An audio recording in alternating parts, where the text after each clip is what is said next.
Well, hello. If you've landed here, you've landed on Let's Talk News, and I'm your host, Leticia Remauro. Thank you for joining me on this Tuesday. We have a lot to talk about, don't we? A little early because I panicked. I was kind of asleep at the wheel, and I hit the button a little early. So um, we'll get everybody caught up in a minute. Hi, Kevin Wall from the other side of the world, but the same side of the issues. Yes, rest in peace, Lindsey Graham. He was my senator. Not my favorite senator. My favorite senator is Tim Scott, but Lindsey leaves a legacy for sure. Hello, aloha, Robert Santillian. How are you? What's going on in Hawaii?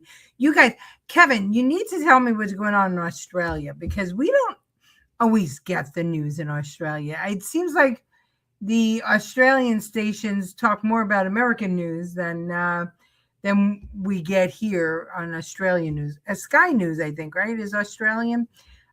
They talk a lot about America. So tell me, what's going on in Australia? I mean, I know it's winter-ish, and but what's the government looking like over there? What's going on? Hello, Francine. Good to have you. Good to have you. So, over the weekend, our Senator Lindsey Graham died in the same condition that killed John Ritter. Very sudden heart or very sudden issue. Devastating to a lot of people. Oops, what happened? He was very well loved in South Carolina. Um, yeah, very well loved in South Carolina. I know I have, but I think I hate doing that because my arms look horrible on camera when I do that. As I'm losing weight, I'm getting old lady arms, even though I lift like 50-pound bales of hay. At any rate, let's go back. Forget my arms. Let's talk about Lindsey Graham. Yeah, so he was loved in South Carolina. He was around for a long, long time. Um, I I didn't love all of his politics. Let's put it that way. But I did vote for him in the primary because Mark Lynch is a Democrat in Republican clothing here, and we have a lot of that. You have to watch out in South Carolina about that because um, this is one of those open primary states, so Democrats can vote in Republican primaries and Republicans can vote in Democrat primaries. You choose when you get to the polls who you vote for, or which primary you're going to vote for. Um, but at any rate, I don't know why this keeps happening. Okay, so Mark Lynch was his opponent. I voted for Graham because I know how important it is that we keep the seat. I am sorry he is passed. I thought that he was a gentleman and a good man and a moral man. I just did not like his flip flopping on Trump in 2016 and 2020. And he was known to capitulate. He was known to play both sides. He was known to make deals, and I'm fine with that. I like people who make deals, but I don't like people who flip flop. I like people who might change their mind because somebody convinced them of something, but not somebody who bad Trump, good Trump, bad Trump, good Trump. You know what I mean? And that's what he did. He was really jumped on the bandwagon when it came to the impeachments. I didn't like that at all. We are joined by Karen. How are you, Karen? Angela Ricca, Andrew Dorman, Kevin Young, Lorraine Scanny. Good to have you. Rush dubbed him Lindsey Gramnesty. Yeah, excellent. And that's really that's who he was. But I got to tell you something. The fact that Trump and McMaster's got together and decided to appoint Darline in Lindsey's place, in my opinion, worst move ever. Wasted five months of somebody being in the office already, getting their toes wet in the office, wasted that opportunity. I was not for Pamela Evitt to be our governor, but I am for her to be the senator. I think she's much more suited for the Senate than governor.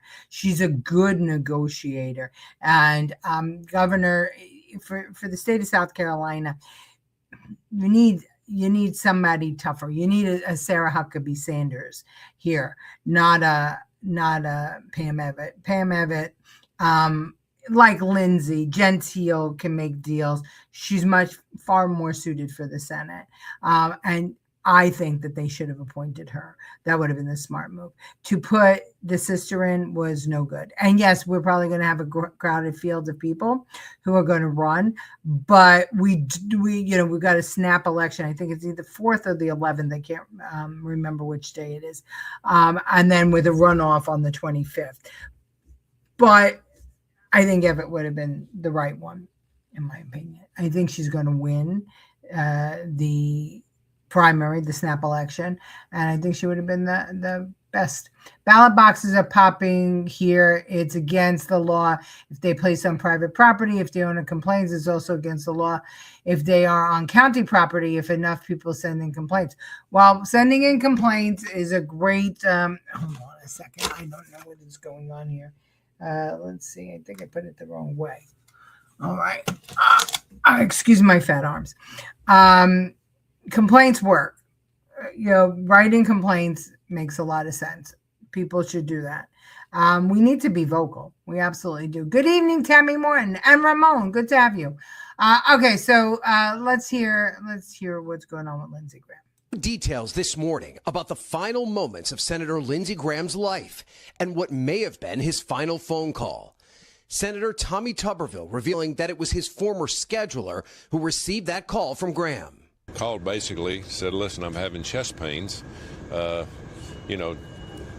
need to do something. Said, did you call 911? And he goes, no, that's the reason I called you.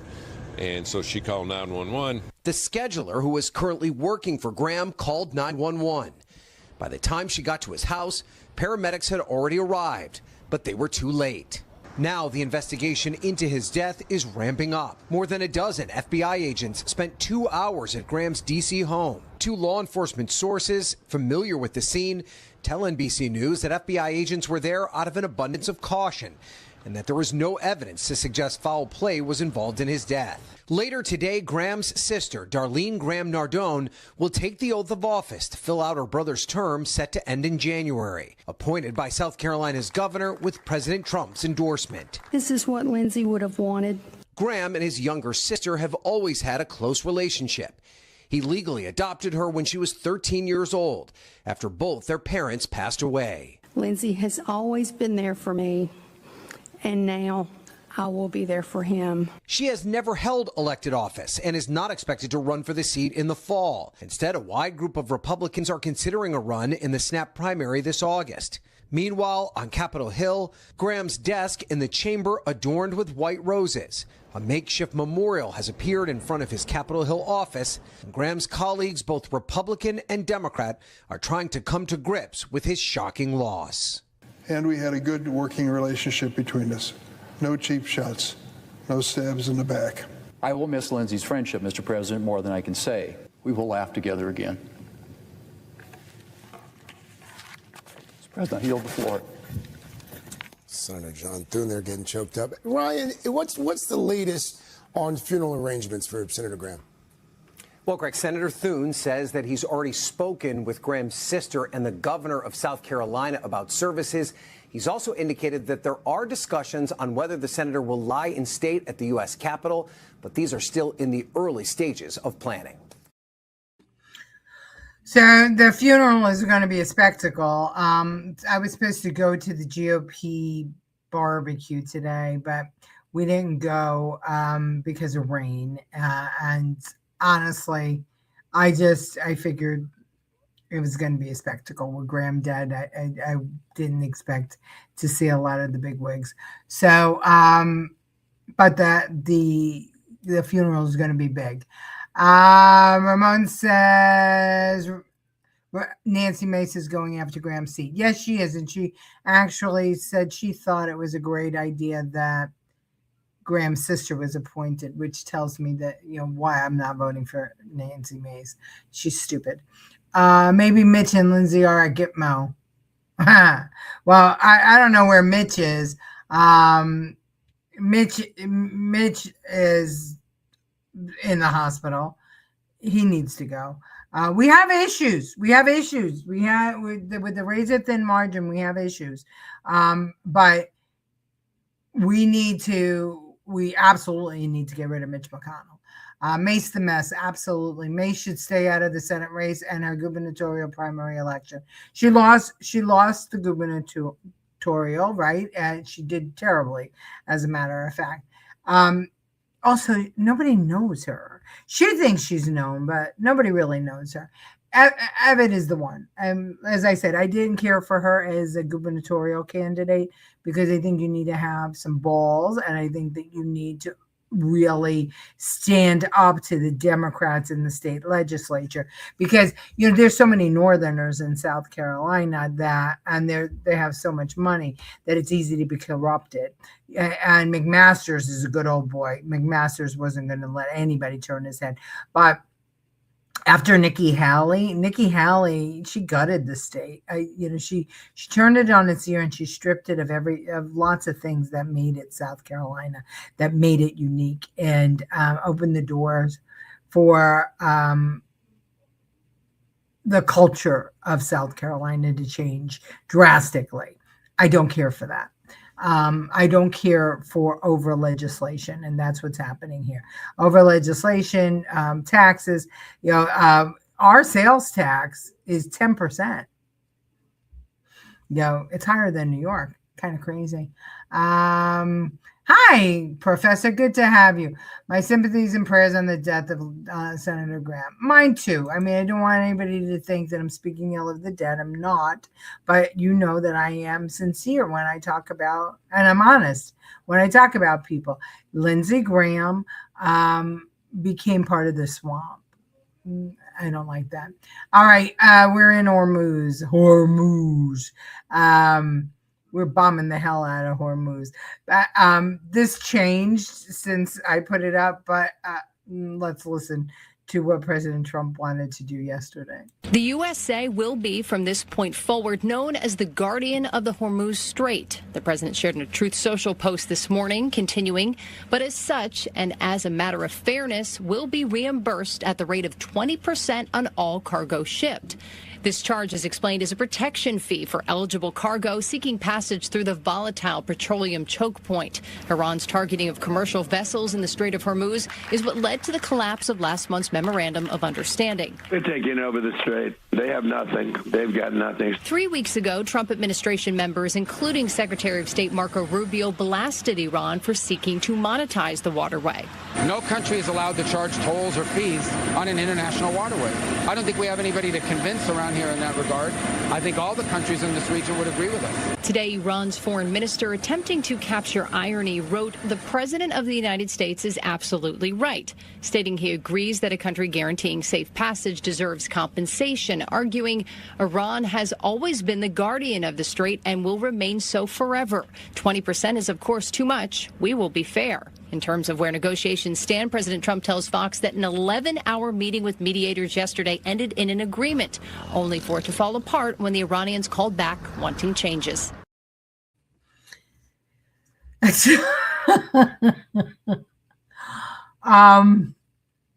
We are the guardian of the strait.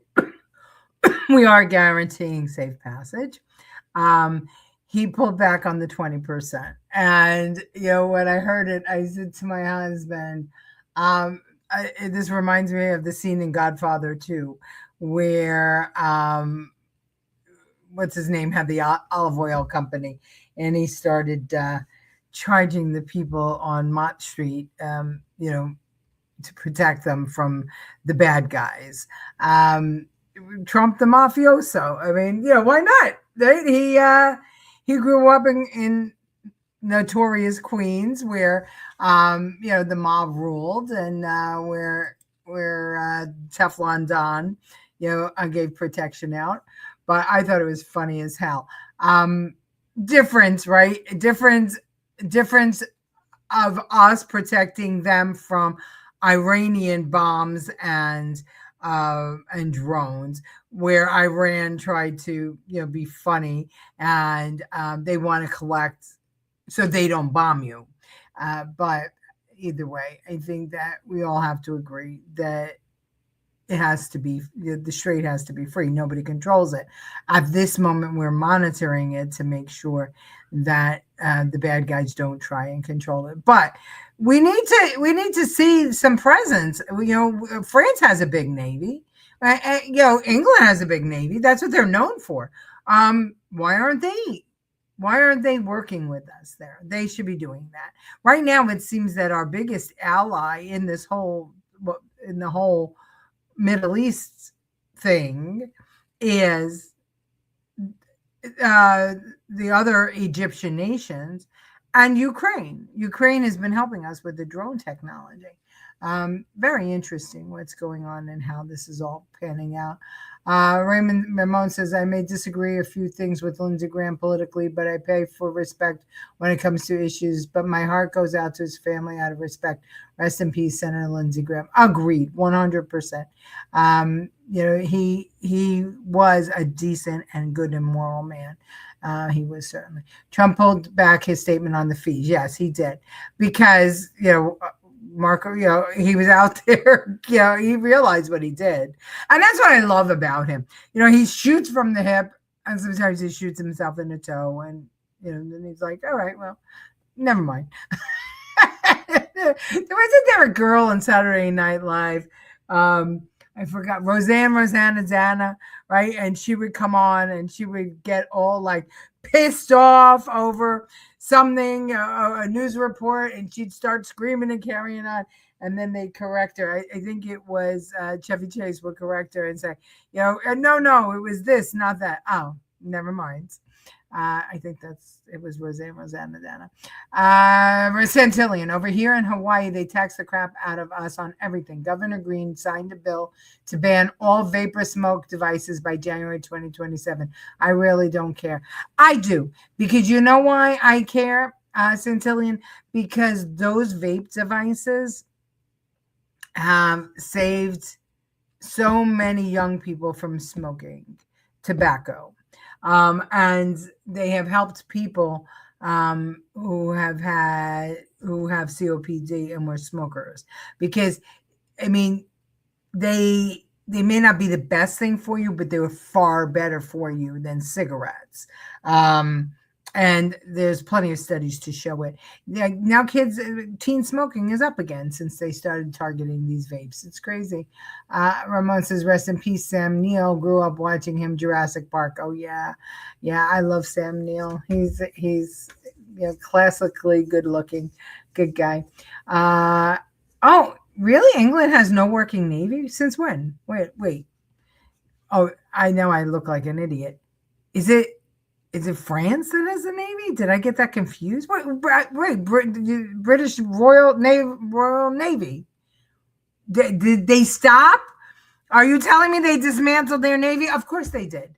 Of course they did. That's why they're pussies now. Of course they did. It's okay for adults, but little kids have them. Yeah, but now they're going to have cigarettes.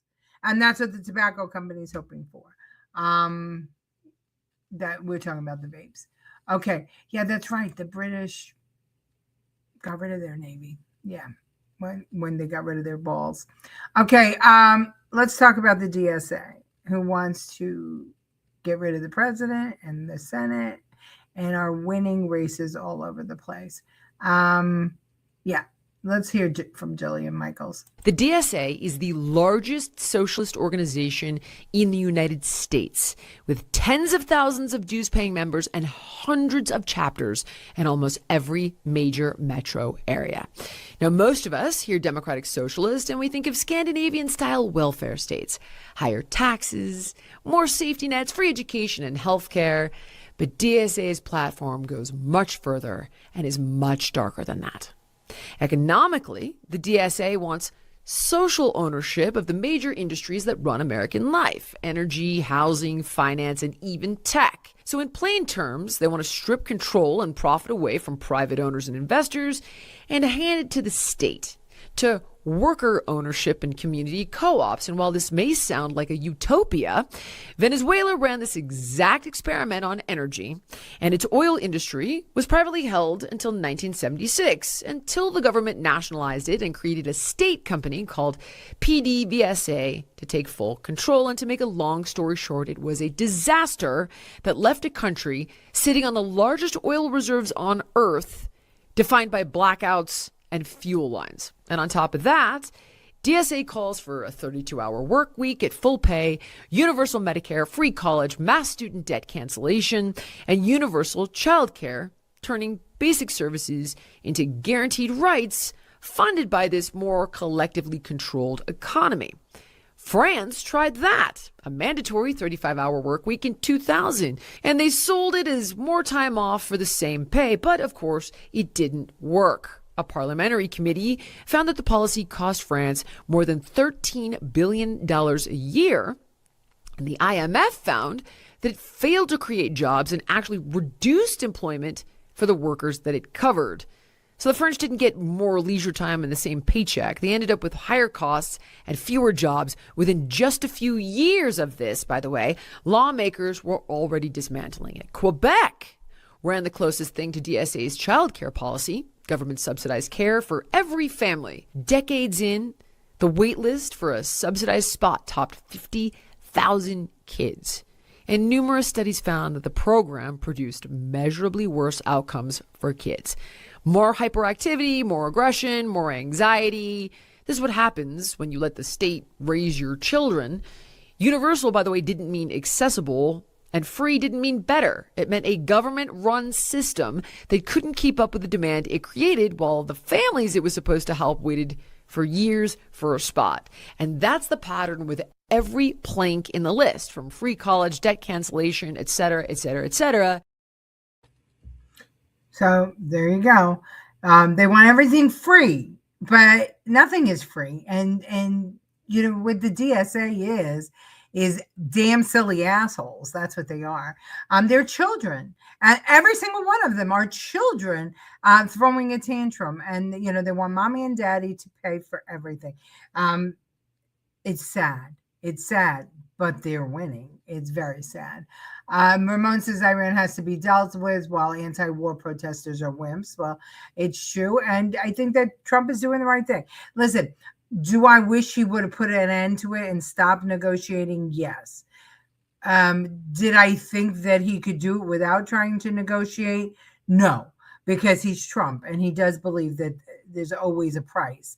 But these people don't have a price. And I think that he needs to stop even talking to them anymore. He just needs to keep on bombing and be done and never go back to the negotiating table because they're liars. DSA is popping up here in Hawaii lately. They're everywhere. Go look at their website. Very scary. Very scary that so many young people feel they need a daddy and a mommy that's not their daddy and mommy. The only thing the DSA is doing is giving more wins to Republicans. I don't know that that is so, Ramon. I don't know. Do you notice, did you see that Maine, all of a sudden, another migrant was killed in Maine by ICE, and now there's big protests out there. That's that was where Plattner, right, was running. And I'm wondering if these people are martyring themselves for the cause. Because that's what the Muslims do, right? The Muslims martyr themselves for the cause. They blow themselves up and take the infidels with them. And we know that the DSA, the people behind the DSA, there's a lot of Muslim influence in the DSA. And I'm just wondering if they are martyring themselves for a cause, for the cause, because it's just interesting that the situation occurred in Maine. It's interesting that the situation occurred in Minnesota while the investigations were ongoing with Ilhan Omar and the people in Minnesota. I'm just wondering if these things are setups. You know, I mean, the Good and Purdy, that was weird that they, you know, just kept on pushing the boundaries. And I mean, Purdy had a gun on him. Why would you go to a protest with a gun? And, you know, Good tried to run over the officers. So I don't think that there are coincidences. And I think that ICE has been playing into it, not believing that these people would actually martyr themselves for the cause. But we see that happens. Look at what the mothers in the Muslim mothers who are sending their kids into with bombs strapped to them and praising them, you know, for blowing themselves up for the cause. It really is. It's a very, very, very strange and terrible thing that's going on right now. Let's see. Kevin says England has neglected their navy, as has Australia, but we are picking up a bit now. Google says that England has a navy with aircraft carriers and all kinds of things, yada, yada, yada. So isn't it interesting? I mean, I know that you guys are right, but Google is making it like England's navy is mighty. We have to get the DSA dismantled once MAGA wins. Yeah, well, we do. Well, we do. And we have to find the right messaging because people need to know that, you know, remember when the Democrats were saying that Trump was a threat to democracy? No, DSA is a threat to the Constitution of the United States. They are undermining the Constitution, not Donald Trump. So we need to make sure that people understand that. It's called communism and it will fall. From your mouth to God's ears, Ramon. DSA has always been a hidden thing here in Hawaii until the boomers became brainwashed by TV and newspaper information. I could see that because Hawaii has always, you know, anywhere where there's a tribal influence, Australia, Hawaii, Alaska, the Native American, the Indian resident, the Native American nations, Indian nations, they have a kind of communist mentality. So I'm not surprised, Santillian, that Hawaii would embrace it. University students are completely brainwashed here. I think that's everywhere, even in South Carolina. It's the nature of it. As a matter of fact, we'll listen to Laura Ingraham talking about it. This is why there should be an investigation on the DSA and their ties to and their connections. I mean, I think that we know that it's Neville Roy Singham, but we're in America. See, that's the thing. We're in America. This stuff is allowed. Free speech, the First Amendment, it's allowed. So how do you defeat it? You've got to make sure that's why the Republicans want options for education. They want private. They want charter schools. They want school choice. That's why we want it. Let's see. Lorraine, I am convinced migrants commit crimes for 3 hot hots and a cod, especially in sanctuary cities. I agree with you. The American people have spoken that they want the Save America Act passed and goes straight to President Trump's desk. Well, that good for the American people. Guess what? They can't do it in time for this election. So we're fucked, right? See, that's the problem because the swamp is still there. And Thune and, with all respect, Graham, they were part of it. They stopped it. Make communism against the law here. Well, it is against, well, you can't, I don't think that there could be a law against a form of government. You understand? So let's listen to Laura Ingraham. I like this clip. It's long, and we're going to go over tonight, but I like this clip. Watch. Diana DeGette has served in Congress since 1997, but 29-year-old Milat Quiros beat DeGette in the Colorado primary last night. It's the latest swing to the left by the Democratic Party. We will not wait to abolish ICE and pass Medicare for all. We will not wait to put an end to the politics of the past, to get big money out of our politics, and to reject corporate tax. And no, we will not wait to end the genocide in Palestine.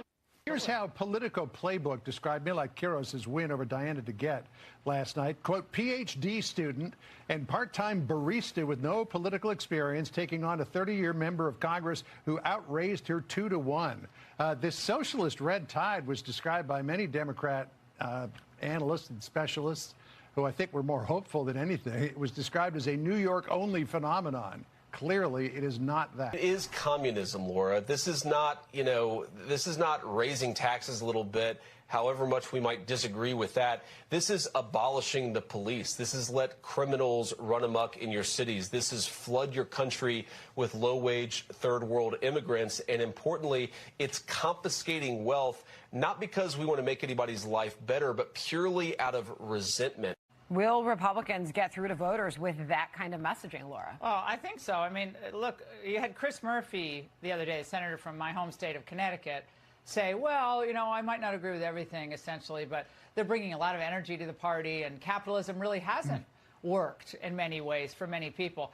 I say to my old Connecticut Yankees, Colt Manufacturing, Pratt Whitney Aircraft, Electric Boat, Sikorsky, Otis Elevator, all the great manufacturing history of Connecticut. Now all the hedge funders and all the private equity guys who commute in from New York and live in Greenwich, are they ready to have their wealth confiscated and the end of capitalism? How is that going to work out for Connecticut? So I think in the end, a lot of Democrats may think, oh, this is great energy. But in the end, people vote with their feet. They're going to leave a lot of these jurisdictions, and this will be a short-lived phenomenon that I think could actually propel the Republicans to victories they might otherwise have really had to fight for. Yeah, capitalism hasn't worked for some people, but socialism hasn't worked for anyone. Anyone. Thank you, John. There's always that choice as well. Hey, so again, this was seen as a New York-only phenomenon, but take a look at this. The number of far-left candidates who have won primary elections this year. I mean, that's enough to fill up a wall. That is a full 28-member MLB team roster. And what's interesting is that, back in the 1960s, there was a socialist surge, but no overtly socialist candidates ever were elected to Congress. This time around, things are far different because these people really want to shape the Democratic agenda. Yeah, and I think the difference between like the 70s, where you had a lot of these anti-American movements crop up across the country, and a lot of them were supported by the old Soviet Union, remember. There was a lot of influx of support there. But you're right, John. I think now there's such a deeply embedded sense of anti-Americanism that has been inculcated in our schools. That has really had a profound effect. Republicans have been talking about school choice and revamping education for years, but the left's stranglehold on our public schools, many of our private institutions, our universities, then the influx of immigrants. A lot of these candidates are new, are either the children of new immigrants, like of course from Ethiopia or Uganda with Mamdani, Ethiopia with Quiros.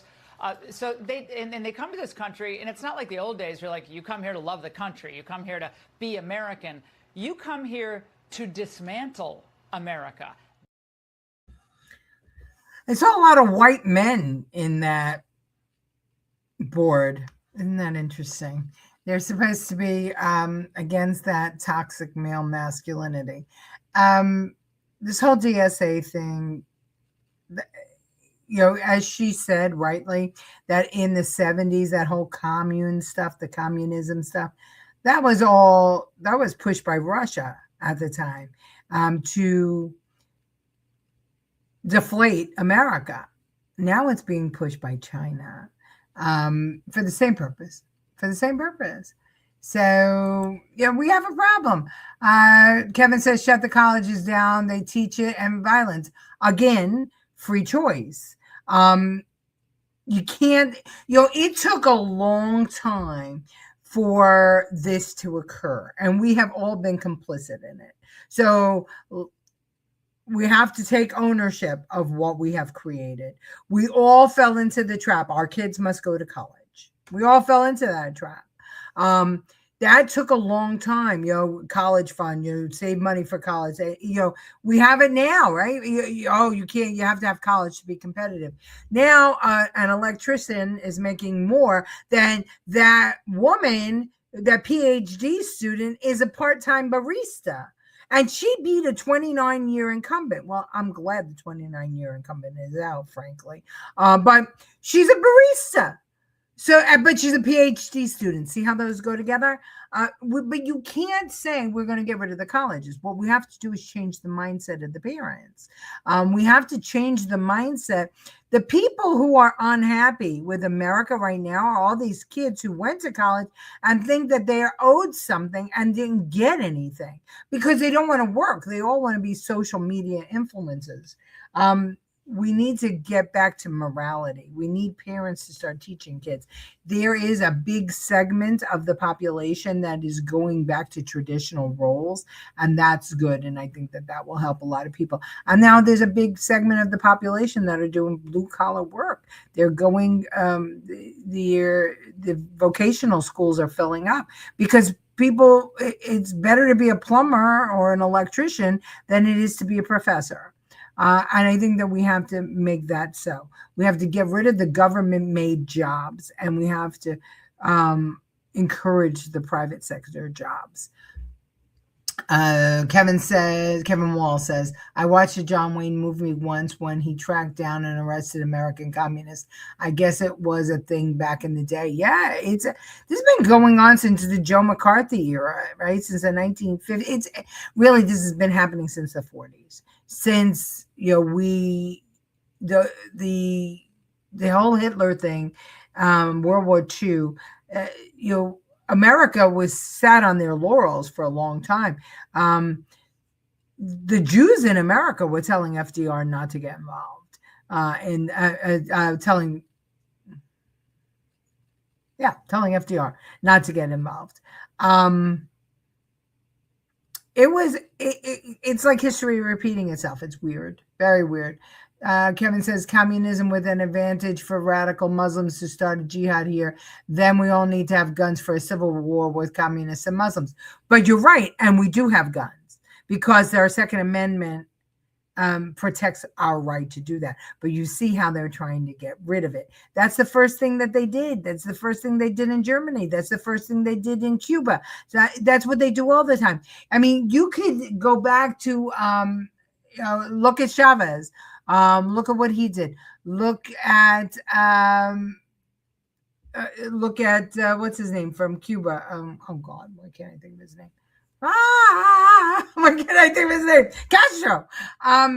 You look at Maduro. I mean, they first take your weapons. Look at Iran. Look at what happened in Iran 47 years ago. They know what they're doing. This game has been played over and over again. The only people who seem to be asleep at the wheel are our kids because we don't teach history. All right. I'm going to let Laura Ingraham have the last word here only because it's too fucking funny. It's about Kamala Harris. Axios with this headline, Harris reaches out to Mamdani, pro-Palestinian activist and run up to 2028. Harris and her team have also been reaching out to pro-Palestinian activists during the past year, including at least one who helped lead the Uncommitted movement, which grew out of opposition to former President Biden's policy on the war in Gaza. Is Kamala Harris making a comeback? Oh, no. Kamala Harris is being Kamala Harris. I mean, she's never had an original idea in her life. She's always blown with the wind. There's no philosophical underpinning of the woman who is Kamala Harris. She was a creation out of San Francisco politics, and she rode a wave. And she rode a wave to the White House as vice president, was a disastrous vice president, was even a more disastrous presidential candidate, and she's still trying to babble her way through interviews. I mean, I this is what I'm saying. I think the Democrats should go all in. nominate AOC in 2028, and let's have this argument once and for all. Freedom and capitalism and American sovereignty, or socialism and redistribution and open borders. Let's have that debate, because I know who's going to win that debate, and it ain't going to be AOC. So it seems, at least for the time being, a lot of establishment Democrats are kind of whistling past the graveyard about this insurgency. Listen to this short little montage. Yeah. We have a Big Tent party. That's what it says. I'm all about new leadership. I don't agree with all their positions, but I respect what the voters have done in New York. That's not reflected in the entire country. Every district determines who they want. We may not like it. Wait, Van Hollen cracks me up, guys, because, I mean, these people couldn't get rid of Kristen Sinema fast enough, right? Bob Casey, pro-life, like, they're not big enough of a tent to accommodate anyone who is pro-life. And they will try to dump John Fetterman as fast as they can. So the idea that these people are big tent, you know what they are? They're scared. They don't have any solutions for the American people. Their ideas have failed. They're celebrating Obama's library. You know what his legacy is? Donald J. Trump. I love that line. You know what Obama's legacy is? Donald J. Trump. Fantastic. Also, I love how she got stuck on the word blown when she was talking about Kamala. Yeah, I mean, Kamala Harris is a creation, but so is Obama. Obama was a creation, and he was the first one. That's what the experiment. It started with him. They handpicked him for Senate, and then they hopscotched over Hillary for president. Yeah, this is all part of the same cabal, all part of the same people who want to destroy America. Let's see. Kevin Young says today, she's a creation.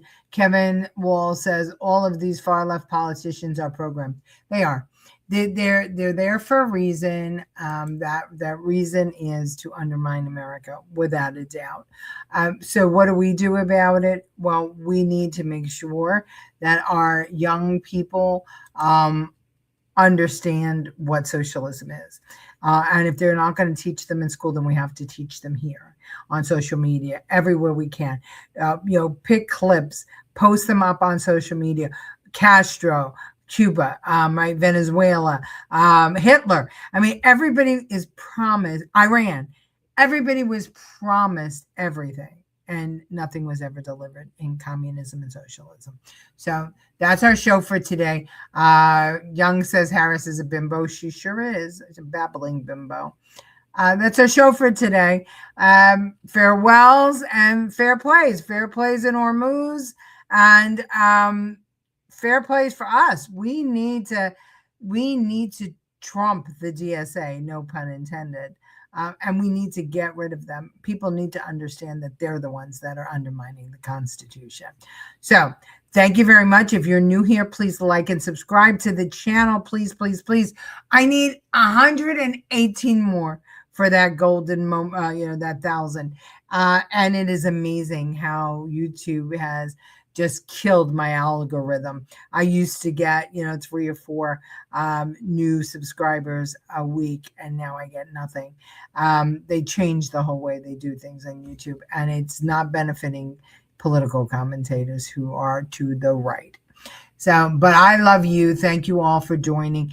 Like and subscribe to the channel, share it with your friends, and come back and see me tomorrow night at 8 o'clock.